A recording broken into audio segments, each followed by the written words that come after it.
জেআৰজি ব্লগলৈ সকলোকে স্বাগতম জনাইছো। আজি আমি আলোচনা কৰিবলৈ লৈছো প্ৰডাকশন ফাংচনৰ এটা উল্লেখযোগ্য থিওৰি ল অফ ভেৰিয়েবল প্ৰপোৰ্শন। ল অফ ভেৰিয়েবল প্ৰপোৰ্শন কি আৰু ল অফ ভেৰিয়েবল প্ৰপোৰ্শন কেনেকৈ অপাৰেট হয় সেই সম্পৰ্কে আমি ইয়াৰ আগৰ ভিডিঅ'টোত আলোচনা কৰিছো। গতিকে ছাত্ৰ-ছাত্ৰীসকলে ইয়াৰ আগৰ ভিডিঅ'টো চাই ললে এই ভিডিঅ'টো অতি সহজ পাব। আমি ডেসক্ৰিপশন বক্সত আগৰ ভিডিঅ'টোৰ লিংক দি দিম, গতিকে ছাত্ৰ-ছাত্ৰীসকলে তাত চাই ল'ব। এটা প্ৰডাকশন ফাংচনৰ বা প্ৰডাকশনৰ এটা উল্লেখযোগ্য থিওৰি হ'ল ল অফ ভেৰিয়েবল প্ৰপোৰ্শন, অৰ্থাৎ পৰিৱৰ্তনশীল অনুপাত বিধি। এটা এই পৰিৱৰ্তনশীল অনুপাত বিধিটো কি আমি সেই সম্পৰ্কেও আলোচনা কৰিছো। তথাপি আমি আকৌ আজি মনত পেলাই লওঁ যে পৰিৱৰ্তনশীল অনুপাত বিধিটো হ'ল এটা হ্ৰস্বকালীন বিধি, আৰু যিটো বিধিৰ মতে কি হয়, যিটো বিধি তেতিয়া অপাৰেট হয় যেতিয়া কি হয় হ্ৰস্বকালত সকলো উপাদান স্থিৰে ৰাখি এটা মাত্ৰ উপাদানৰ পৰিৱৰ্তন কৰি যদি উৎপাদন কাৰ্য অব্যাহত ৰখা হয় তেতিয়া উৎপাদনত তিনিটা স্তৰে দেখা দিয়ে। প্ৰথম স্তৰটো হ'ল ক্ৰমবৰ্ধমান স্তৰ অৰ্থাৎ ইনক্ৰিজিং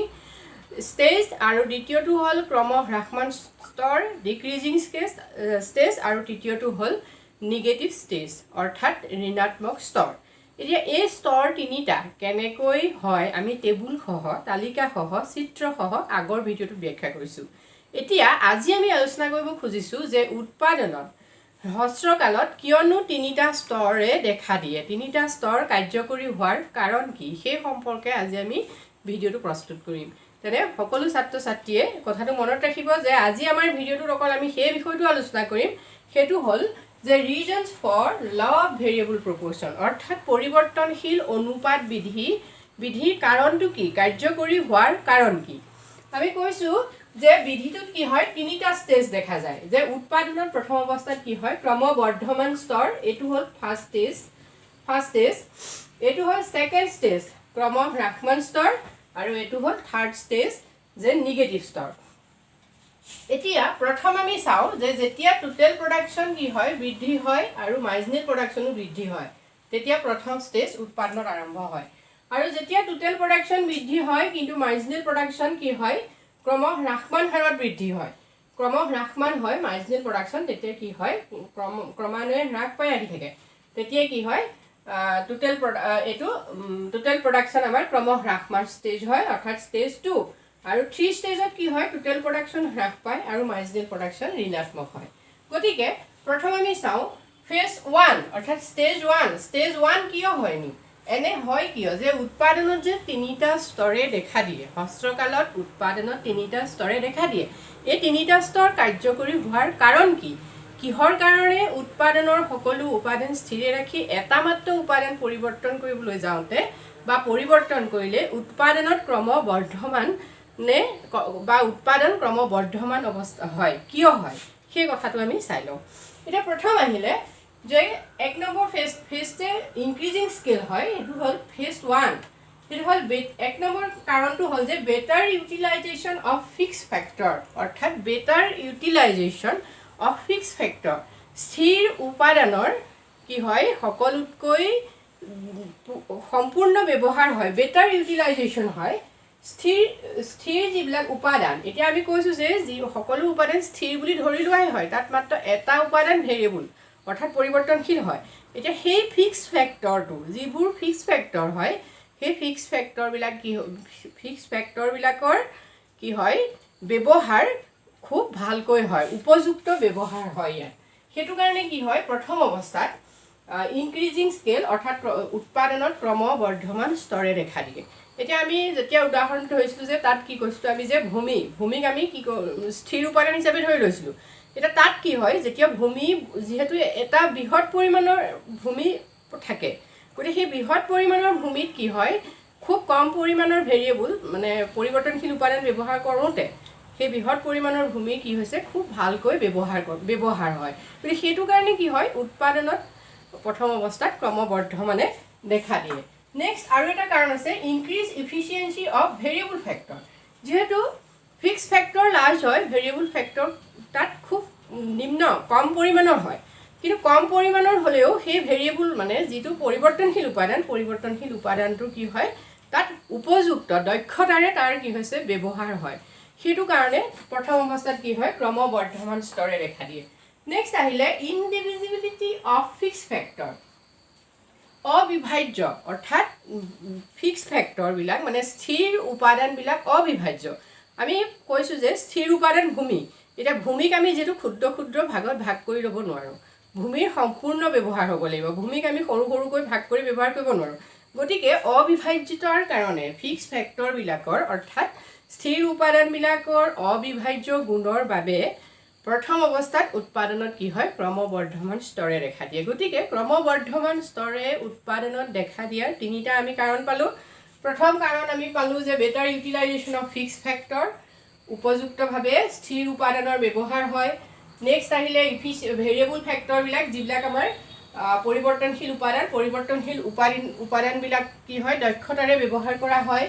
দক্ষ ব্যৱহাৰ হয় নেক্সট আহিলে ইনডিভিজিবিলিটি অফ ফিক্স ফেক্টৰ অৰ্থাৎ স্থিৰ উপাদানবিলাক অবিভাজ্য হোৱাৰ বাবেও প্ৰথম অৱস্থাত কি হয় উৎপাদনত ক্ৰমবৰ্ধমান স্তৰে দেখা দিয়ে গতিকে ফাৰ্ষ্ট ষ্টেজৰ কাৰণখিনি কি ছাত্ৰ ছাত্ৰীসকলে ভালকৈ মন কৰিব নেক্সট আহিলে ছেকেণ্ড স্তৰ এটা ষ্টেজ 2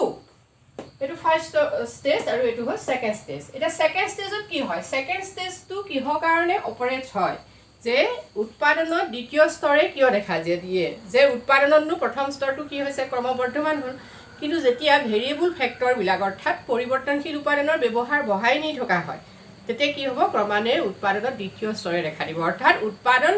বৃদ্ধি হ'ব কিন্তু বৃদ্ধি কেনেকৈ হ'ব ক্ৰম হ্ৰাসমান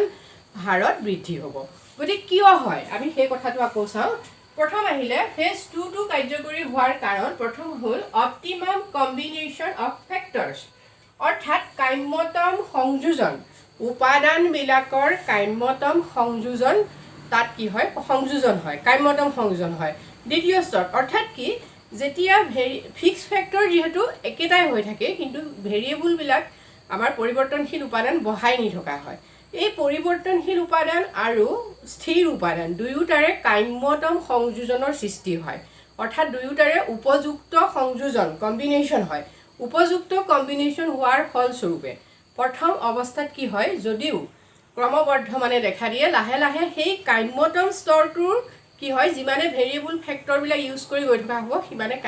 কাম্যতম স্তৰটো নাইকিয়া হৈ গৈ থাকিব গতিকে অপটিমাম যিটো কম্বিনেশ্যন সেই কম্বিনেশ্যনটোৰ পাছত কি হয় উৎপাদনত আৰু ক্ৰমবৰ্ধমান স্তৰ নাথাকি ক্ৰমহ্ৰাসমান স্তৰে দেখা দিয়ে গতিকে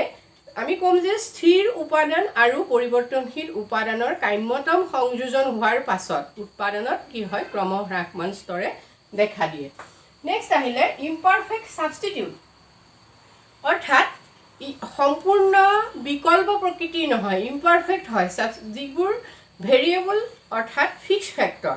আৰু ভেৰিয়েবল ফেক্টৰ ফিক্স ফেক্টৰ মানে স্থিৰ উপাদান আৰু পৰিৱৰ্তনশীল উপাদান এই দুয়োটা উপাদান পাৰফেক্টলি ছাবষ্টিটিউট নহয় সম্পূৰ্ণ বিকল্প নহয় কেনেকৈ নহয় আমি চাওঁ যে ফিক্স ফেক্টৰ হ'ল ভূমিৰ লগত ভেৰিয়েবল ফেক্টৰ লেবাৰ শ্ৰম ভূমি আৰু শ্ৰমৰ দুয়োটা কেতিয়াও পাৰফেক্ট ছাবষ্টিটিউট হ'ব নোৱাৰে মানে ভূমিৰ পৰিৱৰ্তে শ্ৰমৰ পৰিৱৰ্তে ভূমি হ'ব নোৱাৰে যদি হ'লহেঁতেন তেতিয়া কি হয় উৎপাদনত আমাৰ ক্ৰমহ্ৰাসমান স্তৰে দেখা নিদিলেহেঁতেন যিহেতু ভূমিও এটা নিজস্ব গুণ ভূমি এটা বেলেগ বস্তু আৰু আমাৰ শ্ৰমো বেলেগ বস্তু ভূমি নহ'লে আমি উৎপাদন কৰিব নোৱাৰোঁ শ্ৰমিক নহ'লে আমি উৎপাদন কৰিব নোৱাৰোঁ কিন্তু দুয়োটা কেতিয়াও ছাবষ্টিটিউট নহয় গতিকে সম্পূৰ্ণ বিকল্প নোহোৱাৰ বাবে কি হৈছে উৎপাদন যেতিয়া বঢ়াই নি থকা হয় অৰ্থাৎ পৰিৱৰ্তনশীল উপাদানৰ বঢ়াই যেতিয়া উৎপাদন কৰা হয় তেতিয়া কি হয় উৎপাদনৰ দ্বিতীয় স্তৰে দেখা দিয়ে অৰ্থাৎ মুঠ উৎপাদন ক্ৰমহ্ৰাসমান গতিৰে বৃদ্ধি হয় গতিকে দ্বিতীয় স্তৰটো সেইটো নেক্সট আহিলে তৃতীয় স্তৰ ষ্টেজ 3 অৰ্থাৎ ঋণাত্মক স্তৰ আমি দেখিছোঁ যে ফেজ 3টো কিয় উৎপত্তি হয় আমি প্ৰথম চাওঁ লিমিটেশ্যন অফ ফিক্সড ইনপুট যিবিলাক আমাৰ স্থিৰ উপাদানবিলাকৰ সীমাবদ্ধতাৰ বাবে যিহেতু স্থিৰ উপাদান কি হয় বঢ়াব নোৱাৰে যিহেতু হ্ৰস্বকাল গতিকে হ্ৰস্বকালত স্থিৰ উপাদানৰ পৰিৱৰ্তন নহয় গতিকে স্থিৰ উপাদানৰ বৃদ্ধি কৰিব নোৱাৰাৰ বাবে স্থিৰ উপাদানৰ সীমাবদ্ধতাৰ বাবে কি হয় আমাৰ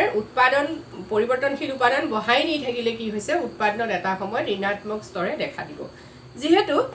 ভেৰিয়েবল ফেক্টৰবিলাক ইমান বেছি হৈ যায় যে ফিক্স ফেক্টৰ তাৰ অনুপাতে কমি আহে গতিকে উৎপাদন কাৰ্য কি হৈছে সম্পূৰ্ণ দক্ষতাৰে পৰিচালিত নহয়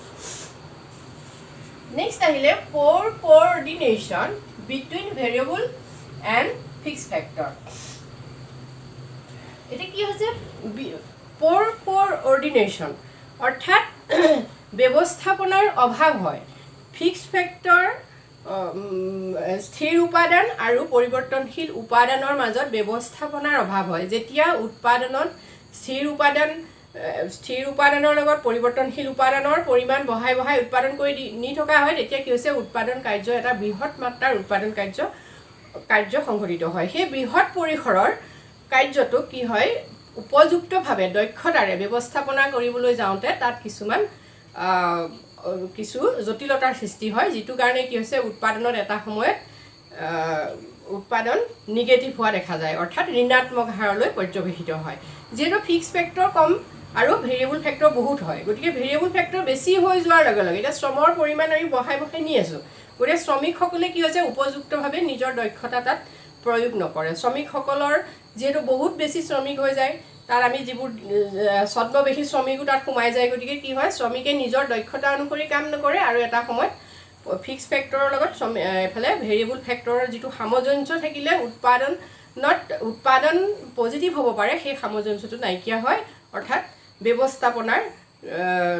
ব্যৱস্থাপনাৰ অভাৱে দেখা দিয়ে সেইটো কাৰণে কি হয় এটা সময়ত গৈ পেলাই উৎপাদনৰ ঋণাত্মক স্তৰে দেখা দিয়ে নেক্সটটো আহিলে decrease in efficiency of variable factor সেইটো ইতিমধ্যে আমি কৈয়ে গৈছোঁ যে পৰিৱৰ্তনশীল উপাদানবিলাকৰ দক্ষতা কি হয় লাহে লাহে হ্ৰাস পাই আহে কিয় হয় যে যিহেতু শ্ৰমিকসকল নিয়োগ কৰি গৈ থকা হৈছে কিন্তু দেখা গৈছে শ্ৰমিকসকলে নিজৰ দক্ষতা অনুসৰি কাম নকৰে কিয় নকৰে যিহেতু উৎপাদনত যেতিয়া বহুত শ্ৰমিক গোট খাই যায় তেতিয়া কি হয় শ্ৰমিকসকলে ভাবি ল'লে যে তেওঁলোকৰ এলাহ বেছি হয় বা কৰ্মদক্ষতা অনুসৰি তেওঁলোকে কাম নকৰে যে মই নকৰোঁ সি কৰক বা এনেকৈ যি নতুন নতুন আহি আছে সেইবোৰে কৰক ইবোৰে কি কৰে কামত ফাঁকি দিবলৈ আৰম্ভ কৰে যিটো সাধাৰণতে আমি আমাৰ চৰকাৰী খণ্ডৰ বহুতো ইনষ্টিটিউশ্যনত দেখা যায় বহুতো ফেক্টৰীত দেখা যায় যে সেইকাৰণে দেখা যায় যে চৰকাৰী খণ্ডৰ যিবিলাক ৰাজহুৱা খণ্ডৰ উদ্যোগবিলাক বৰ্তমান অৱস্থাত কি হৈছে ধ্বংসপ্ৰাপ্ত হৈছে তাৰ কাৰণটো ঠিক তেনেকুৱা যে যিমানে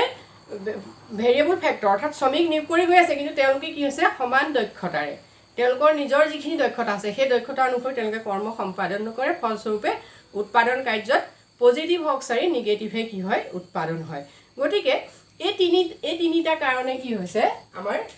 থাৰ্ড ষ্টেজটো হোৱা দেখা যায় সাধাৰণতে এতিয়া আমাৰ প্ৰশ্নটো হ'ল যে উৎপাদনত যিহেতু তিনিটা স্তৰে দেখা দিয়ে তেতিয়াহ'লে প্ৰশ্ন হ'ল যে উৎপাদনকাৰীয়ে কোনটো স্তৰ উৎপাদনকাৰী এজনৰ কাৰণে কোনটো স্তৰ উপযুক্ত বা উৎপাদনকাৰীজনে কোনটো তেওঁৰ কাৰণে কাম্যতম স্তৰ হিচাপে তেওঁ চিহ্নিত কৰিব এতিয়া আমি নিজে যদি এজন উৎপাদক হওঁ তেতিয়াহ'লে আমি কোনটো স্তৰত উৎপাদন কৰিম first stage second stage third stage পোনপটীয়াভাৱে যদি আমি কওঁ প্ৰথমতে আমাৰ এটা প্ৰশ্ন মনলৈ আহিব যে ফাৰ্ষ্ট ষ্টেজটো কি হৈছে এজন উৎপাদনকাৰীৰ কাৰণে উপযুক্ত স্তৰ সেইটো হয় যিহেতু ফাৰ্ষ্ট ষ্টেজত কি হৈছে টোটেল প্ৰডাকশ্যন বৰ্ধমান হাৰত বৃদ্ধি হৈছে আৰু মাৰ্জিনেল প্ৰডাকশ্যন অৰ্থাৎ অতিৰিক্ত পৰিৱৰ্তনশীল উপাদানৰ অতিৰিক্ত একৰ পৰা পোৱা কি হৈছে অতিৰিক্ত এককবিলাকৰো বৃদ্ধি হৈছে অৰ্থাৎ মাৰ্জিনেল প্ৰডাকশ্যন বৃদ্ধি হৈছে কিন্তু এইটো স্তৰত কি হৈছে কাম্যতম ব্যৱহাৰ সম্পদৰ ইয়াত বা উপাদানবিলাকৰ কাম্যতম ব্যৱহাৰ নহয় গতিকে 1 নম্বৰ স্তৰটো কেতিয়াও কাৰ্যকৰী স্তৰ নহয় কাৰ্যকৰী স্তৰ হ'ব 2 নম্বৰ ষ্টেজটো ছেকেণ্ড ষ্টেজত উৎপাদনকাৰীজনে উৎপাদন কৰিব উৎপাদনকাৰীজনে তেতিয়ালৈকে উৎপাদন অব্যাহত ৰাখে যেতিয়ালৈকে মাৰ্জিনেল প্ৰডাকশ্যন ঋণাত্মক নহয় এতিয়া আমি দেখিছোঁ যে ইয়াত মাৰ্জিনেল প্ৰডাকশ্যন কি হৈছে L1লৈকে মাৰ্জিনেল প্ৰডাকশ্যন কমিছে কিন্তু অতিৰিক্ত এককৰ পৰা পোৱা উৎপাদন কি হৈছে আছে পজিটিভ হৈ আছে নিগেটিভ হোৱা নাই কিন্তু OL1ৰ পাছত আৰু কি কৰে উৎপাদকজনে উৎপাদন কাৰ্য আৰু আগবঢ়াই নিনিয়ে যিহেতু ইয়াৰ পাছত মাৰ্জিনেল প্ৰডাকশ্যন অৰ্থাৎ অতিৰিক্ত যদি শ্ৰমিক নিয়োগ কৰে তেওঁৰ পৰা উৎপাদন কি পাব তেওঁ শূন্যটো নহয়ে নিগেটিভ হ'ব গতিকে এই ছেকেণ্ড স্তৰটো হ'ল উৎপাদনকাৰীৰ কাৰণে কাৰ্যকৰী স্তৰ ছাত্ৰ ছাত্ৰীসকলে মনত ৰাখিব কেতিয়াবা এই প্ৰশ্নটো পৰীক্ষাত খুব আহে যে কোনটো স্তৰ উৎপাদনকাৰীজনৰ কাৰণে কাৰ্যকৰী গতিকে দ্বিতীয় স্তৰটো হ'ব উৎপাদনকাৰীজনৰ কাৰণে কাৰ্যকৰী স্তৰ যিহেতু এইটো স্তৰত কি হৈছে টোটেল প্ৰডাকশ্যন বৃদ্ধি হৈছে তাৰ লগে লগে মাৰ্জিনেল প্ৰডাকশ্যন হ্ৰাসমান হাৰত হ'লেও বৃদ্ধি হৈছে আৰু তৃতীয় স্তৰ কেতিয়াও কাৰ্যকৰী স্তৰ হ'ব নোৱাৰে ইয়াত যেহেতু টোটেল প্ৰডাকশ্যন কমিছে হ্ৰাস পাইছে আৰু মাৰ্জিনেল প্ৰডাকশ্যন নিগেটিভ হৈছে গতিকে আমাৰ এই বিধিটো মানে ল অফ ভেৰিয়েবল প্ৰপ'ৰ্শ্যন বিধিটো কাৰ্যকৰী হোৱাৰ কাৰণসমূহ এইখিনিয়ে ছাত্ৰ ছাত্ৰীসকলে তন্নতন্নকৈ কথাখিনি বিচাৰ বিবেচনা কৰিব তেতিয়া কি হ'ব খুব সহজে বস্তুটো আয়ত্তলৈ আনিব পাৰিব আজিলৈ ইমানেই থেংক ইউ